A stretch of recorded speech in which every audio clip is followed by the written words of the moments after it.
Yes, dogs are the best. He knows. I just had to make a tough call to a client to tell them that despite their wanting to apply for a grant that we had already started writing, we needed to pull our application and pump the brakes. So in this video, I want to tell you why I had to tell a client shouldn't apply and how we came to that conclusion.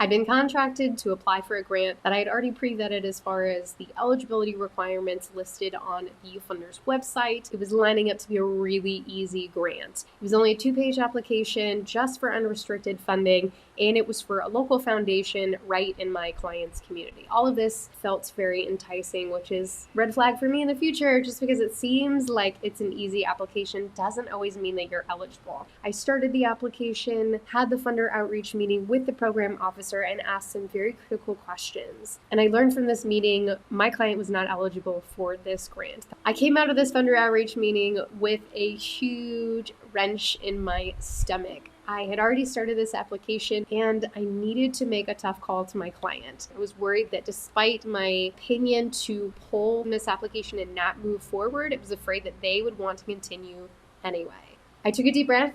I called my client and I outlined very clearly and calmly that because of XYZ, because we weren't asking for the right funding, we weren't a project, and we didn't have the right partners, we should not move forward with this grant because it wouldn't be successful. I wrapped up all of this with saying that I did not want to waste my clients' resources to apply for a grant that they weren't likely to win because they weren't eligible for. My client was extremely receptive to my professional opinion. I saved them money, and I also saved myself a headache for trying to create a project for a grant. You should never work that way. Again, you should always be seeking grants that fit your funding request and not the other way around.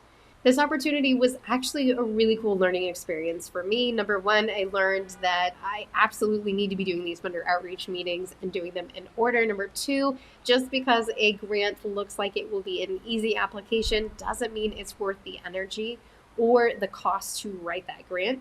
And number three, that if you are honest with your clients and you give them a reasoning as to why they shouldn't move forward, they're going to be receptive and grateful for your professional opinion, saving them time and money in the long run. What about you? Have you ever been in this situation? Have you ever had to make a tough call and pull an application right before the deadline? We want to hear from you. Drop us some comments below, and don't forget to subscribe so you never miss fun stories like this and grant writing and writing training from us. Thanks for watching and happy writing.